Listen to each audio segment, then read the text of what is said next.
Christmas എന്ന് പറയുമ്പോഴത്തേനും നമ്മൾ ആലോചിക്കുന്നത് വെച്ചാൽ നമുക്ക് ഏറ്റവും അത്യാവശ്യം എന്ന് പറയുന്നത് എല്ലാവരോടും സ്നേഹമായിരിക്കുക, കരുണയുണ്ടാകുക.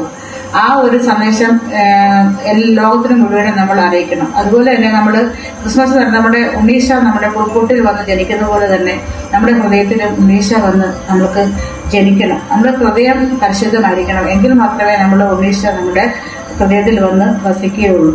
ആ ഉണ്ണീശയെ വരവേൽക്കാനായിട്ട് നമ്മൾ സ്നേഹത്തിലും സഹോദരത്തിലും നമ്മൾ ജീവിക്കണം. അതുപോലെ തന്നെ നമ്മൾ കരുണയുള്ളവരായിരിക്കണം. എപ്പോഴും നമ്മൾ മറ്റുള്ളവരോട് കരുണ ഉണ്ടായിരിക്കണം.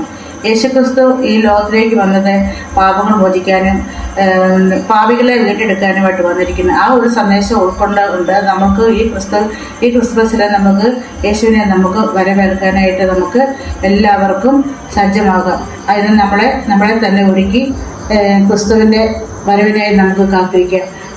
ക്രിസ്മസിൻ്റെയും പുതുവത്സരത്തിൻ്റെയും പ്രത്യാശയുടെയും ഒരു പുതുവത്സരത്തിൻ്റെ ആശംസകൾ നേരുന്നു.